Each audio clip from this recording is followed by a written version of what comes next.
ইয়া রাসূলুল্লাহ। আল্লাহ বলে বান্দা রে তোরা ছিলি নিষ্পাপ, আমি আল্লাহ তোরে জীবন দিয়েছি। জীবন দেওয়ার পরে কেউ এমপি হয়েছে, কেউ মন্ত্রী হয়েছে, কেউ ওসি হয়েছে, কেউ ডিসি হয়েছে, কেউ বক্তা হয়েছে, কেউ হাফেজ সাহেব হয়েছে, কেউ টিনের ঘরের মালিক হয়েছে, কেউ বিল্ডিং ঘরের মালিক হয়েছে, কেউ আবার মাটির ঘরের মালিক হয়েছে, কেউ 10 দিন সম্পত্তির মালিক, কেউ আবার এক কানি ক্ষেতের মালিক। এই মালিকানা লইয়া যার যার জিন্দেগি কাটাইতেছে। আল্লাহ কয় বান্দা এই জিন্দেগি তুই কাটাইতে পারতি না, এই মালিকানা তুই পাইতি না যদি আমি আল্লাহ তোরে মালিক না বানাইতাম। আল্লাহ হলো হাকিকি আর আমরা হলাম মেজাজি। আল্লাহ হলো আসল মালিক, আমরা হলাম আল্লাহর দেওয়া প্রদত্ত মালিক। এই জন্য যুবক আমার, আমি তোরে সব দেওয়ার পর তুই মালিকানা দাবি করস, আমি আল্লাহ রাব্বুল আলামিন একটা থাবা মাইরা সব মালিকানা বন্ধ করে দিমু। আল্লাহ বলে সুম্মা ইউমিতুকুম, অতঃপর আমি আল্লাহ তোরে মরণ দিমু। চিৎকার মেরে কন্না আল্লাহু আকবার। আমি আল্লাহ তোরে মরণ দিব। মরণ দেওয়ার পরে মরণটা কেমন? আল্লাহর হাবিব বলেন মৃত্যু এমন কঠিন, জীবন্ত বকরির গায়ে থেকে চামড়া তুললে বকরিটার যেমন কষ্ট হয় এর চাইতে 1000 গুণ কষ্ট হয় আজরাইলে যখন রূহটারে বের করে লয়ে যায়। হ্যাঁ বন্ধু, মরণটা কেমন জানো নি?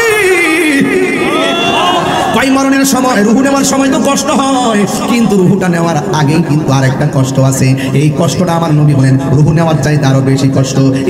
এই কষ্টের নাম হলো সাকরাতুল মাউত। মরণের আগে একটা মরণ যন্ত্রণা, মরণের আগে একটা মরণ কামড়। এই আজরাইলে রুহুটা নেওয়ার সময় আপনারা যে ধাও মারবে, আজরাইলের চেহারা দেখায় রগগুলা টাস টাস করে ছিঁড়া যাইব, আপনার গায়ের মধ্যে স্যালাইন ঢুকবে না, এমন একটা তাফালিং মারবে স্যালাইন ডিসকানেক্ট হয়ে যাবে, স্যালাইন ভিতরে যাবে না, রগ ছিঁড়ে যাবে, হাড্ডিগুলো টাস টাস করে খুলে যাবে। ও যুবকের দৌল আমার দুতিয়ার পার দিগির পাড়ের বন্ধুরা, ও কুমিল্লার সদরের বাবারা, আমার নবী বলে সাকরাতুল মাউতের সময় আজরাইলে তোমার এমন ধাও মারবে, দাও দিতে দিতে যেখানে তোমার মরণটা লেখা আছে ওই জায়গার মধ্যে নিয়ে ফালাইব। ঘরের মানুষ মনে করবে পেটের ব্যথাই বুঝি কাটকাইতেছে, না না, এটা হলো মরণ আমার মরণ যন্ত্রণা। কিন্তু পাশে বাবা বসে আছে, এই যন্ত্রণা বোঝার কোনো ক্যাপাসিটি নাই। হসপিটালে ঢুকাইছে, মৃত্যুর সময় যে সাকরাতুল মাউতে হাড্ডিগুলো খুলে যায়, এটা ধরার মতো কোনো এক্সট্রা মেশিন আবিষ্কার হয় নাই। কথা বলেন ঠিক কিনা? এ যুবক, আপনাকে আমাকে যখন সাকরাতুল মাউতের ঘাটে যাওয়া লাগবে, ওই মুহূর্তে আমার নবী আপনার নবী বলে ওই আজরাইলের দাও খাইতে খাইতে সবগুলা মানুষ গলাটা একদম শুকাইয়া যাবে, এটার নাম হলো সাকরাতুল মাউত। রক্তগুলা পানি পেয়ে যাবে, এটার নাম হলো সাকরাতুল মাউত। শরীর থেকে রক্তগুলা ছিঁড়ে যাবে, এটার নাম সাকরাতুল মাউত। হাড্ডিগুলো টাস টাস করে খুলে যাবে, এটার নাম সাকরাতুল মাউত। আমার নবী বলে ওই মুহূর্তে মানুষ এমন গলাটা শুকাইয়া যাবে, ওই গলাটা শুকাইয়া যাওয়ার পর আর এমন একটা তৃষ্ণা লাগবে, দুনিয়ার পানি কেন 7 সমুদ্র 13 নদীর পানি যদি মুখের মধ্যে ঢালিয়া দেয় এরপর তার পানি তৃষ্ণা মিটবে না, এমন একটা মরণ যন্ত্রণা, এটার নাম হলো সাকরাতুল মাউত। আল্লাহ বলে সুম্মা ইউমিতুকুম, অতঃপর আমি আল্লাহ তোরে মরণ দেব। ও যুবক, আমার আব্বাকে যখন হসপিটালে নিয়ে যাই, ওই মুহূর্তে হসপিটালে নেওয়ার পথে আমার অ্যাম্বুলেন্সটার ভিতরে গ্লাস লাগানো, নিচে দিয়া বাতাস ঢোকে না, ডাইনে বাতাস ঢোকে না, ভিতরে অক্সিজেন লাগায় রাখছে। হ্যাঁ যুবক, আইসিইউর ভিতরে ঢুকে দেখেন ঘন্টায় ঘন্টায় কত হাজার টাকা দেওয়া লাগে, একদিন চলে গেলে 50,000 টাকা দেওয়া লাগে, একদিন চলে গেলে আইসিইউতে 25,000 টাকা দেওয়া লাগে। কিন্তু আল্লাহর দেওয়া নিয়ামত, অক্সিজেন ছাড়া আইসিইউ ছাড়া কিভাবে শ্বাস নিতেছি, অথচ 1 টাকা আল্লাহর বিল দেওয়া লাগে না। আল্লাহ বলে বান্দারে আমি আল্লাহ তোরে অনেক নিয়ামত দিয়েছি, কাইফা তাকফুরুনা বিল্লাহ, তুই কেমন করে অস্বীকার করছস? ফাবি আই আলাই রাব্বিকুমা তুকাযিবান। ও বান্দা, আমি আল্লাহর কোন কোন নিয়ামতকে তোমরা অস্বীকার করবা? ওই নদীর পাড়ের মধ্যে যায় বাতাস খাইতেছেন, 1 টাকা বিল দেওয়া লাগে না, অথচ বিদ্যুতের বিল, ফ্যান বাতাস খাইতেছেন, বিল গোনা লাগতেছে, অক্সিজেন মুখে লাগাইতেছেন, বিল গোনা লাগতেছে, আইসিইউ ঢুকাইছেন, বিল গোনা লাগতেছে। কিন্তু আল্লাহর দেওয়া নিয়ামত, হাজার হাজার মানুষ রাত প্রায় 1:30টার কাছাকাছি বেজে গেল, কিন্তু আপনারা বসে আছেন, কিন্তু এই সময়ের ভিতরে সবাই স্বাধীনভাবে শ্বাস নিতেছেন, 1 টাকা বিল দেওয়া লাগে না। আল্লাহ বলে হে বান্দা, আমি আল্লাহ তোর যত নিয়ামত দিয়েছি, তুই যখন নিয়ামত পাইয়া বলবি আলহামদুলিল্লাহ, আমি আল্লাহ রাব্বুল আলামিন মিজানের পাল্লা যেদিন হাসরের ময়দানে টানাবো, আলহামদুলিল্লাহ আলা তামলাউল মিজান, আলা তামলাউল মিজান। পৃথিবীর মানুষ, আমার নবী বলেন তোমরা যখন মহব্বতে আলহামদুলিল্লাহ বলবা, আমার আল্লাহ রাব্বুল আলামিন হাসরের ময়দানে তোমার মিজানের পাল্লাটারে নেট দিয়া পরিপূর্ণ করে দিবে। আর জোরে জোরে বলেন আল্লাহু আকবার। এই জন্য আমার যুবক কি দিয়ে আওয়াজ বুঝাইতাম, আমার নবী আপনার নবী বলেন মানুষ যখন বেঈমান হবে আজরাইলের ধাওটা সহ্য করতে পারবে না, কিন্তু যদি ইমানদার হয়, ইমানদারের ঘরের মধ্যে দুতিয়ার দিকের পার ঘরের মধ্যে আজরাইল আসলো, আসার আগে দরজায় দাঁড়াইব, ইমানদার হইলে ইমানদারের সামনে আইসা আজরাইলে ইমানদারের সালাম দিব। এমন সালাম আমরা নসিব হইবনি। আমার আমার নবী বলেন মৃত্যুর পরে কেউ যদি জিহ্বা কামড় মারে লক্ষণটা বেশি ভালো না, মৃত্যুর পরে কেউ যদি চোখ দুইটা উল্টায় দেয় লক্ষণ বেশি ভালো না, মৃত্যুর পরে কেউ যদি পায়খানা করে বাসায় দেয় মৃত্যুর লক্ষণটা বেশি ভালো না, মৃত্যুর সময় যদি কেউ প্রস্রাব করে বাসায় দেয় মনে রাখবা তার লক্ষণটা বেশি ভালো না। এবার সাহাবীরা বলে নবী গো ও মায়ার নবী দয়ার নবী তাইলে কোন লক্ষণটা ভালো? আমার নবী আপনার নবী বলেন একটা মানুষ মারা যাওয়ার পরে যদি দেখো তার চেহারাটা হলুদ হলুদ ভাব ভাব হয়ে রয়েছে, দেখবেন এই দিগিরের দুটি আর দিগির পারে অনেক মানুষ আছে ক্ষেতের মধ্যে ধান কাটতে যায়, সারাদিন গরুর ঘাস কাটে, চেহারাটা একদম কালো, কিন্তু ওই লোকটা যখন মারা যায় কালো চেহারাটা ফুসুল টুসুল দেওয়াইয়া তখন কাফনের ভিতরে ঢুকাই হাজার হাজার মানুষ বলে তাকায় দেখো না চেহারাটার মধ্যে নূর চমকায়। সারা জীবন লোকটা কালো, মরার পরে নুরানি নুরানি বাপ, সারা জীবন চেহারাটা কালো। আমার নবী আপনার নবী বলেন একটা মানুষ মারা যাওয়ার পরে যদি দেখো তার চেহারাটা কপালটা ঘামতেছে, মনে রাখবা এই লোকটার মরণের সময় আমি নবীর দিদারের মাধ্যমে মরণ হয়েছে। রাসূলুল্লাহ তুমি কাঁদে আসি গো তোমার। বেশি লম্বা করতাম না, একদম মহব্বত নিয়ে লাস্টে কাইন্দা যাবেন ভাই, খালিতে যাবেন, এমনও হতে পারে চোখের পানি ফেলবেন আর আল্লাহ আপনাকে বান্দা থেকে আল্লাহর বন্ধু বানাই দিবেন। আমার সাথে বলুন দেখা দাও রাসূলুল্লাহ তুমি কাঁদে আসি গো তোমার, আছো শুয়ে মদিনায় তুমি ডেকে নাও রোজা তোমার। রাসূলুল্লাহ কি উপায় হবে আমার, রাসূলুল্লাহ কি উপায় হবে আমার, ওই মদিনার পথের ধুলি। মদিনা যাইতে চাননি আপনারা? এই মদিনা যাইতে চাননি আপনারা? ওই মদিনার পথের ধুলি মাখতাম আমি বেলে সুরমা বলি, ওই মদিনার পথের ধুলি মাখতাম আমি বেলে সুরমা বলি, ফিরে পেত এ নয়ন নূরের আধার, ফিরে পেত এ নয়ন আধার, ডেকে নাও রোজা তোমার। রাসূলুল্লাহ কি উপায় হবে আমার, রাসূলুল্লাহ কি উপায় হবে, মরণের চিঠি যখন আসবে আমার, কালিমার তালকিন দিও বারে বার, মরণের চিঠি যখন আসবে আমার, কালিমার তালকিন দিও বারে বার, প্রাণ ভরে দেখব চেহারা তোমার, প্রাণ ভরে দেখব চেহারা তোমার, ডেকে নাও রোজা তোমার। রাসূলুল্লাহ কি উপায় হবে আমার, রাসূলুল্লাহ কি উপায় হবে আমার, তোমার দেশে যাই কত আসে গান। কারা কারা মদিনা যাইবে একটু মোবাইল লাইটটা জ্বালাই দেন ভাই, দেখি না মনের আলোটাকে মোবাইলে জ্বালাই দেন না, একটু জ্বালাই কোন না বাজান, একটু নাড়াচাড়া দেন, হাতটা নাড়াচাড়া দেন, ঘুম থাকবে না, একটু পরে চোখের পানি আসবে রে বাবা।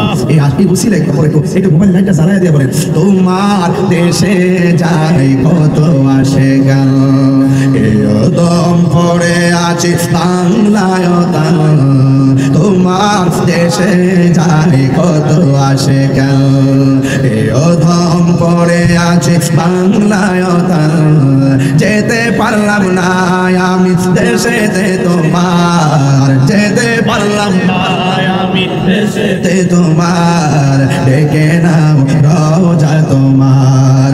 রাসূলুল্লাহ কি উপায় হবে আমার, রাসূলুল্লাহ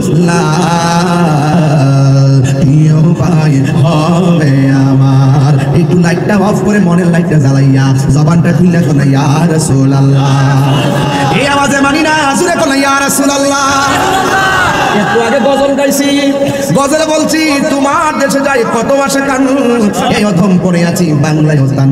এই কথাটার ব্যাখ্যা তো আমার কাছ থেকে নিলেন না, না নিলে ওয়াজ বুঝবেন কেমনে? ওই যে তায়েফের জমিনে আমার নবী যখন গেল, ওই তায়েফের তাগড়া তাগড়া যুবকরা আমার নবীর পাথর মারছে। আমার নবী বলে তায়েফের জমিনের যুবকরা আমার তোরা এমন ভাবে যে মারতেছ, মক্কার মানুষরে কিন্তু জানাইস না। এরপর তায়েফের জমিনের বড় বড় পাথর নিয়ে নবীর বদন মুবারকে পাথর মারলো।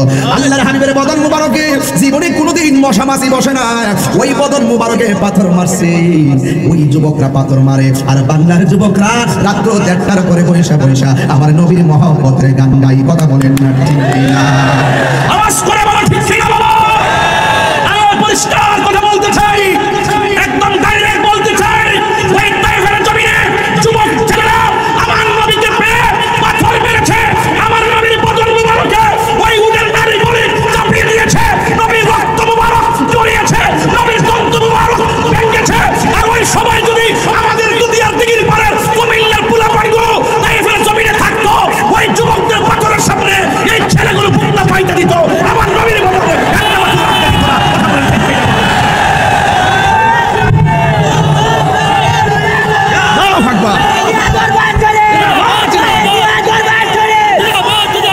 একটা পাথর লাগতে দিতাম না। যে ছেলেগুলো রাস্তা পরে 2টার সময় কাঁধে কাঁধ মিলিয়ে নবীর শান শুনে ওই নবীর বরাবর 2 তীর আসতো, ওই তীরটাই এই পোলাপানদের বুকে পাইতে দিত, জীবন দিত, নবীর জন্য রক্ত দিত। এরপর আমার নবীর সামনে দাঁড়িয়ে সমস্ত জীবন ফিরাইয়া দিত। কথা বলেন ঠিক কিনা বলেন?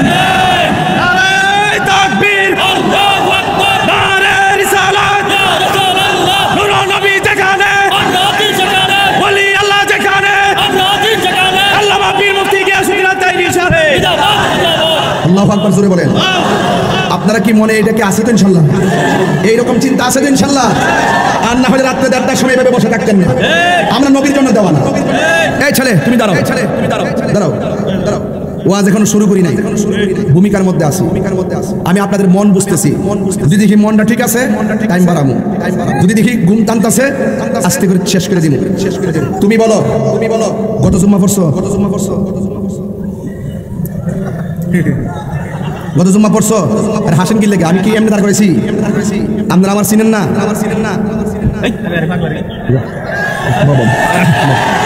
আস্তে হাজার হাজার দেশ বিদেশের মানুষ বসে বসে ওয়াজ শুনতেছে। আপনারা যত প্রেম বিলাইবেন তারা শান্তি পাবে। এমন আচরণ করবেন না যে তারা ওখান থেকে বসে বলুক যে এখানে তামাশা চলতেছে। এখানে তামাশা চলছে না, এটা প্রেমের খেলা চলতেছে, নবীর মহব্বতের খেলা চলতেছে। একটা কাম সাগর আর একটা প্রেম সাগর। সুন্নিরা প্রেম সাগরে কথা বলে, সুন্নিরা প্রেম সাগরে সাঁতার কাটে। গত জুম্মা পড়ছো? কোন মসজিদে পড়ছো? উত্তর মাঝিগাছা। নামাজ যে পড়ছো কবুল হয়েছে কিনা জানো নি? 5 ওয়াক্ত নামাজ পড়ো? মাঝে মাঝে কেম যা। গত ঈদের নামাজ পড়ছো? আর কথা বলি না তো, আমার একটা উদ্দেশ্য আছে না। গত ঈদের নামাজ পড়ছিলেন, কবুল হয়েছে কিনা জানো নি? আচ্ছা রমজানে রোজা রাখছিলেন, কবুল হয়েছে কিনা জানো নি? জানোস কিতা? কি জানো? তুমি যেমন জানো না আমিও জানি না। এই ইবাদত কবুলের গ্যারান্টি কার্ড আমার কাছে নাই। কষ্ট দিছেন? কষ্ট দিছেন নাকি? আরেকটু সামনে বাড়াই। হ্যাঁ আচ্ছা, এটা কষ্ট নিয়ে না, ঠিক আছে? শুনেন আমি শেষ করি। নামাজ যে পড়ি গ্যারান্টি কার্ড আমার কাছে, ওয়ারেন্টি কার্ড আমার কাছে। রোজা যে রাখছি কবুলের গ্যারান্টি কার্ড আমার কাছে, ওয়ারেন্টি কার্ড। হাসর মাঠে উঠার পরে আল্লাহ যদি বলে তোর নামাজ কবুল হয়েছে না, আমরা উপায় আছে? তোর রোজা কবুল হয়েছে না, উপায় আছে? যাকাত কবুল হয়েছে না, উপায় আছে? কোন ইবাদত কবুল হয়েছে না, উপায় আছে? আল্লাহ বলবো আল্লাহ করছি তো, যদি দিতা আছে গ্যারান্টি কার্ড কুট যদি দিতা তো বুঝলাম যে এতটা কবুল হয়েছে, এতটা কবুল হয়েছে না। যেটা কবুল হয়েছে এটা উঠলাম বলে। এখন তো একটা গ্যারান্টি কার্ড আমার কাছে জানো। এই খালাই তুমি কি পাগল পাইছো আমারে? এই দুষ্টামি হইছো? এটা গুরুত্বপূর্ণ করতে যাও গেলে কি পাইবা? কি পাইবা পরে গেলে? গুরুত্বপূর্ণ তথ্য নিয়ে যাও। আমরা সুন্নিরা নবীর হাগল। আল্লাহ সব গ্যারান্টি কার্ড তোমার কাছে, আমার কাছে কিছু নাই। তবে একটা গ্যারান্টি কার্ড আছে, আমরা নবীর জানের চাইতে বেশি ভালোবাসি।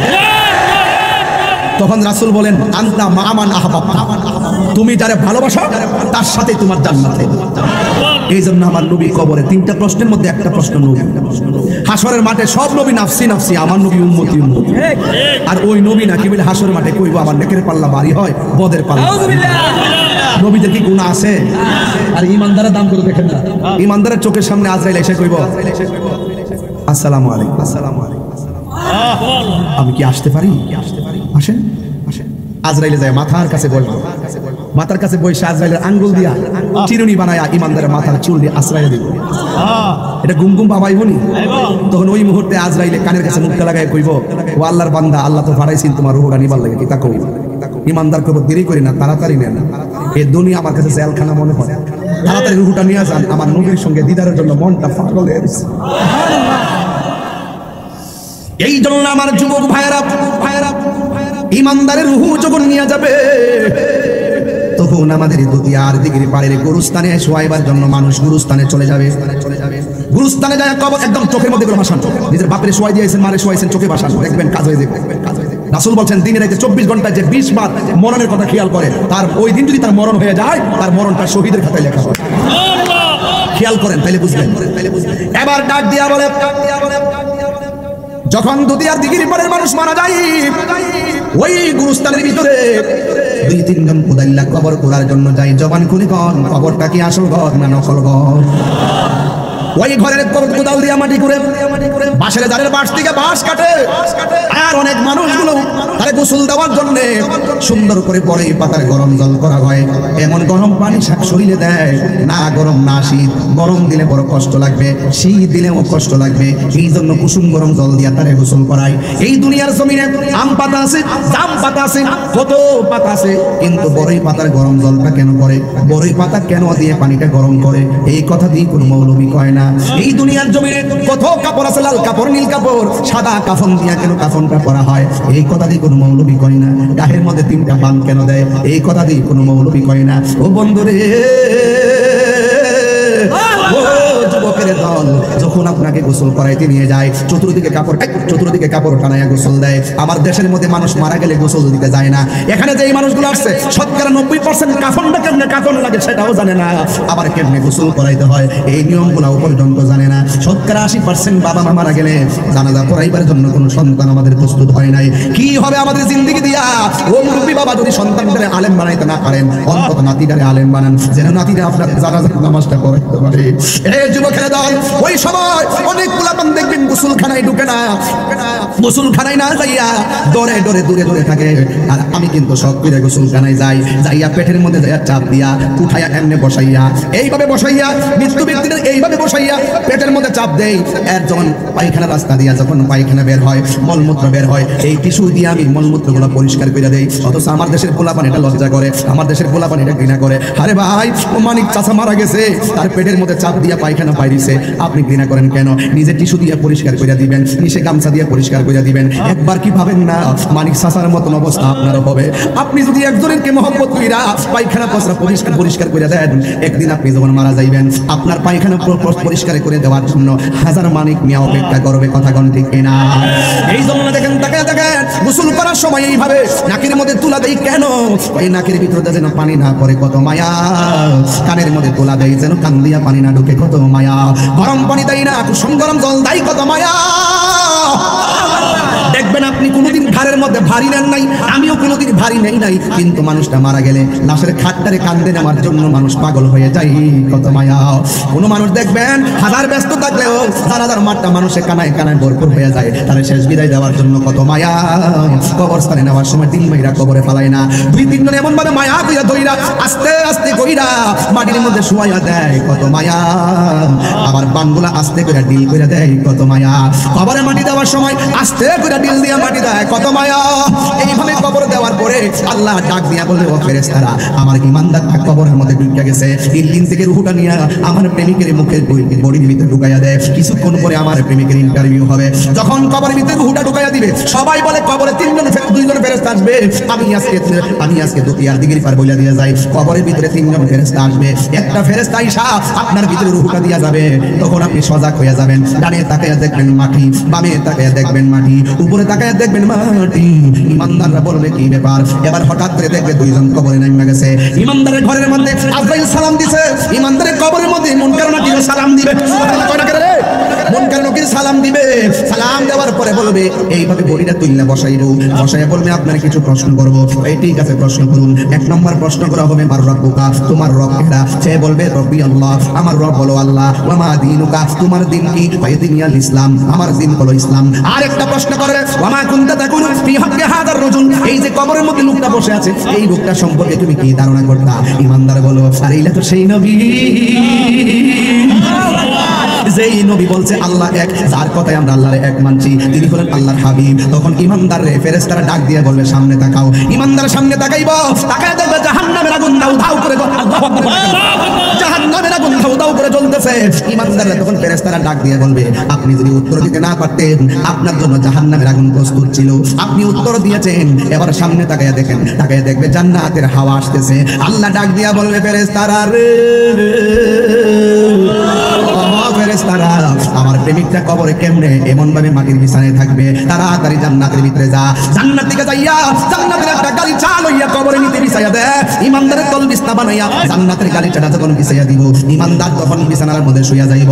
এই মাত্র শুইয়া যাইব, ইমানদার তখন চোখের মধ্যে ঘুম ঘুম একটা ভাব আসবে। ঘুমাইতে যাইয়া তিনি এইভাবে ডান কাত হইব। যেই মাত্র ডান কাত হবে, ডান কাত হওয়ার পর সাউন্ড খুলে দেন, এই যখন ডান কাত হয়ে যাবে, ডান কাত হওয়ার পরে দেখবে একটা আলো জ্বলতেছে। ইমানদার বলবে আমি একটু ঘুমামু, আমার কবরের ভিতরে তুমি কে গো? বিনা তারে আলো দিতেছো, তুমি কে? এবার আলোটা ডাক দিয়ে বলবে আমার ছিল না, আমি কে জানো নি?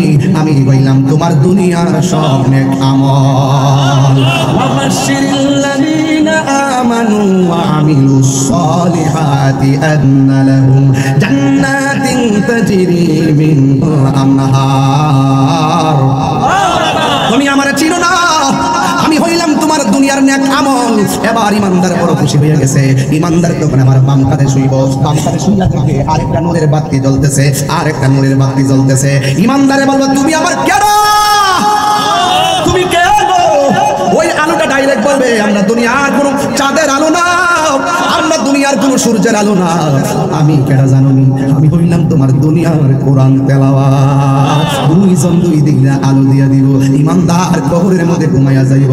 এ বন্ধু রে, ও বন্ধু কি দিয়া ওয়াজ বুঝাইতা? আমার একটু বাংলা বুঝাইয়া দিয়া যায়। আমার নবী একদিন গুরুস্থানের মধ্যে গেছে। আমি যে একটু আগে ওয়াজ করছিলাম ওয়া ইয়াস্তাবিল আহইয়া ওয়াল আমওয়াত, যারা জিন্দা যারা মুর্দা তারা এক না। ইন্নাল্লাহা ইউসমিউ মান ইয়াশা, নিশ্চয়ই যারা ইমানদার, যারা যাকে আল্লাহ ইচ্ছা করে তাকে আমার আল্লাহ ওই কবরের আযাব দেখার ক্ষমতা দেয়। তাই তো আমার নবী আপনার নবী রাহমাতুল লিল আলামিন একটা গুরুস্থানের মধ্যে গেছে। গুরুস্থানের মধ্যে যাইয়া আমার নবী তাকায়া দেখতেছে। গুরুস্থানের যেই কবরের দিকে তাকায় আমার নবী শুধুমাত্র মুস্কি হাসি দেয়। সাহাবীরা আল্লাহু আকবার জোরে হবে, সাহাবীরা ডাক দিয়া বলে ইয়া রাসূলুল্লাহ, নবী গো, মায়ার নবীজি আপনি গুরুস্থানের মধ্যে এসেছেন, আপনি কেন মুস্কি মুস্কি হাসতেছেন? আপনারা জবান খুলে কোন আমার নবী কবরের আযাব দেখার ক্ষমতা আছে না নাই? আল্লাহ বলছেন ইন্নাল্লাহা ইউসমিউ মান ইয়াশা, আল্লাহ যারা ইচ্ছা করে কবরের আযাব দেখার সুযোগ দেয়, শোনার সুযোগ দেয়। আমার নবী আপনার নবী সাহাবায়ে কেরামকে ডাক দিয়া বলে ও সাহাবায়ে কেরাম, আমি যেই গুরুস্থানের মধ্যে এসেছি আমি তাকায়া দেখতেছি ওই গুরুস্থানের প্রত্যেকটা মানুষ জান্নাতের গালিচার মধ্যে ঘুমাইতেছে। হ্যাঁ বন্ধু, ও আল্লাহ, ও আল্লাহ গো, এই দুনিয়ার দিকের পারে গুরুস্থানটা বুকে লইয়া তোমার দরবারে ফরিয়াদ করি। এই গুরুস্থানে অনেকের দাদা শুয়া রইছে, এই গুরুস্থানে অনেকের দাদি শুয়া রইছে, এই গুরুস্থানে অনেকের নানা শুয়া রইছে, এই গুরুস্থানে অনেকের মা বাবা শুয়া রইছে। এই মাহফিলটা মুসিলাই তাদের পিঠের নিচে, তাদের পিঠের নিচে, তাদের পিঠের নিচে জান্নাতের গালিচা বিছায় দাও। চিৎকার মাইরা কি আল্লাহু আকবার বলা যাবে না? কিন্তু আমার নবী আরেকটা কবরের সামনে গেছে, তাইয়া চোখের পানি ফালাইয়া ফালাইয়া নবী কাঁদতেছে। সাহাবীরা ডাক দিয়া বলে ইয়া রাসূলুল্লাহ, সব কবর দেইকা দেইকা মুস্কি হাসি দিছেন, ইয়া রাসূলুল্লাহ এখন কেন কবরটা দেইকা কেন চোখের পানি ফালাইয়া কাঁদেন? আপনার জবানটা খুললে কোন আমার নবী দেখার ক্ষমতা আছে না নাই? আমার নবী বলে ফেরেশতারা রে, তাড়াতাড়ি তাড়াতাড়ি বাজারে যা, বাজারে যাই একটা এলান করে দে, ওই বাজারের ভিতরে মানুষদেরকে যায় বলবা এই গুরুস্থানের ভিতরে কে কে লাশ দাফন করেছে, আপন জনরা যেন তাদের কবরের বরাবর দাঁড়ায় যায়। এবার তখন সাহাবীরা ঘোষণা করলো সব মানুষ গুরুস্থানে আইজা, যার যারা আপন জনদের কবরের বরাবর দাঁড়ায় গেছে। আর সাহাবীরা অপেক্ষা করতেছে ওই কবরের কাছে কে আসে, এই কবরের কাছে আমার নবী চোখের পানি ফেলাইয়া কাঁদছেন। নবী আমার কেন কাঁদলেন আর এই কবরটা কার দেখার জন্য তারা অপেক্ষিত। হঠাৎ করে তাকায়া দেখতেছে লাঠি ভর কইরা কইরা একটা বুড়া মহিলা ওই কবরের পাশে দাঁড়ায় গেছে। জোরে জোরে কি আল্লাহু আকবার বলা যাবে না? নবী আমার ডাক দিয়া বলে মা গো মা, এই কবরের পারে দাঁড়ায় কাঁদতেছে, এই কবরের পারে আপনি দাঁড়াইলেন, আমি নবী জানতে চাই এই কবরটা কার। ডাক দিয়া বলে এই কবরটা আমার সন্তানের কবর। এই কবরের সন্তানটা কেমন আছে আপনি জানেননি? কই না আমি জানি না, আল্লাহ এবং তার বন্ধু নবী ভালো জানে। আমার নবী ডাক দিয়া বলে মা, এই কবরে যদি আপনার সন্তান থাকে, এই গুরুস্থানে সবার বডির নিচে জান্নাতের গালিচা, একমাত্র আপনার সন্তানের নিচে জাহান্নামের গালিচা।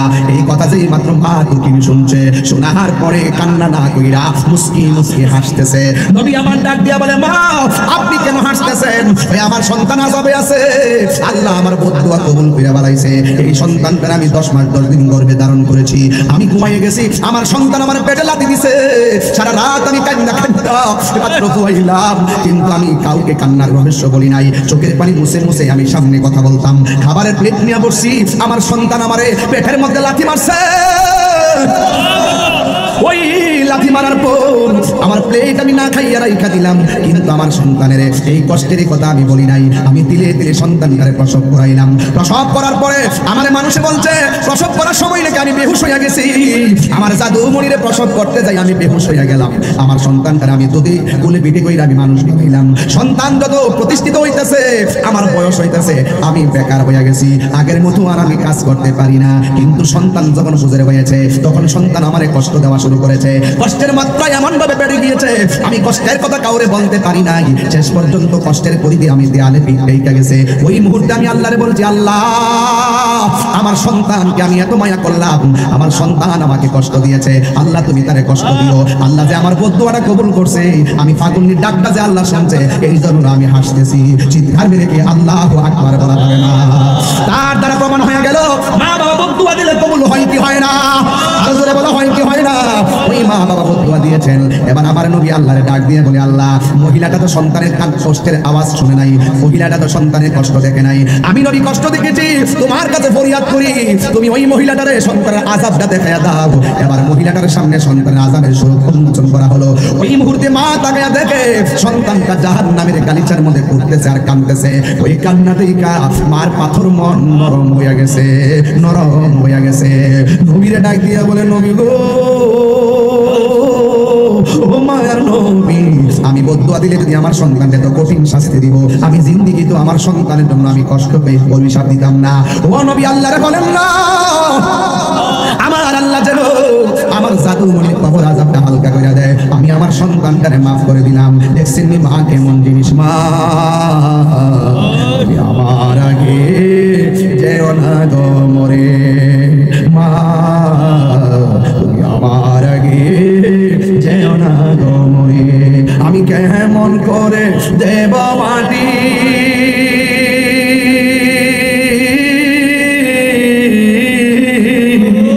আমি কেমন করে দেব মাটি তোমার কবরে, মা তুমি আমার আগে যেও না গো মরে, মা তুমি আমার আগে যেও না গো মরে। যখন রাত্রি নিঝুম নেই চোখে ঘুম, একলা শূন্য ঘরে তোমায় মনে পড়ে, মাগো তোমায় মনে পড়ে, মাগো তোমার মতো লয় না কেহ আমায় কোলে টানি, আঁচল দিয়ে মোছে না কেউ, আঁচল দিয়ে মোছে না কেউ আমার চোখের পানি, হায়রে মা জননী আমার, হায়রে মা জননী। মার দোয়া কাজে লাগেনি? আপনি যদি গুনাহ করে আলেন, আচ্ছা আপনি যদি পেরেশানিতে থাকেন, যদি ধরুন আপনার জ্বর উঠছে, ওষুধ যাই খান, মা যখন মাথায় হাত বোলায় দেয় শান্তি লাগে না। আপনি বিপদে পড়ছেন, কারোর সঙ্গে বিপদটা শেয়ার করতে পারেন না, মার কাছে কইলে মনটা হালকা হয়নি। এই যে দেখেন তো মা, আপনি যদি পাপ কাজও করেন, এমন কিছু গুনাহ করছেন, আল্লাহর কাছে গোপনে গোপনে প্রার্থনা করতেছেন, কিন্তু মনের অশান্তি দূর হয় না। আপনি আপনার মারা যায় বলেন, আম্মা আমি এটা গুনাহ করে ফেলেছি, আপনি আল্লাহর কাছে একটু করেন না, আল্লাহ যেন আমার মাফ করে। আমি ভিতরে কারণ মা বাপের দুয়ার মাঝখানে কোনো পর্দা থাকে না। এখন যুবকদেরকে বলবো যে এই পিসাব বলবে মা বাপের খেদমত লাগতো না, আমি তোর সব, এটা পিসাব না, এটা অভিশাপ। কথা কোন ঠিক না বেঠে? আরে যখন ঠিক কিনা বলেন। এই যে দেখেন একটা হাদিস বইলা দিয়া যায়, আমার পোলা পান্ডি কি সজাগ আছে ইনশাআল্লাহ? একটা হাদিস কি বলবো ভাই, একটু খেয়াল করেন, দেখেন একটু খেয়াল করেন। আন ইবনে আব্বাস রাদিয়াল্লাহু তাআলা আনহু আতাহু রাজুলুন, হযরত ইবনে আব্বাস থেকে বর্ণিত, তিনি বলেন এক ব্যক্তি হযরত ইবনে আব্বাসের কাছে আসলেন, ফাকালা, এসে বললেন, ইন্নী খাতাবতু ইমরাতান, অবশ্যই আমি একটি মেয়েকে বিয়ের প্রস্তাব দিয়েছি, ফাআবাত আন তানকিহানি, মেয়েটা আমার প্রস্তাব প্রত্যাখ্যান করেছে, বিয়ের মধ্যে রাজি হয় নাই। ও খাতাবাহা বাইরি, একটু পরে আরেকটা মেয়ে, আরেকটা ছেলে মেয়েটাকে বিয়ের প্রস্তাব দিল, ফাআহাব্বাত আন তানকিহাহু, শুধুমাত্র বিয়ের প্রস্তাব দেওয়ার পরেই মেয়েটা রাজি হয়ে গেছে।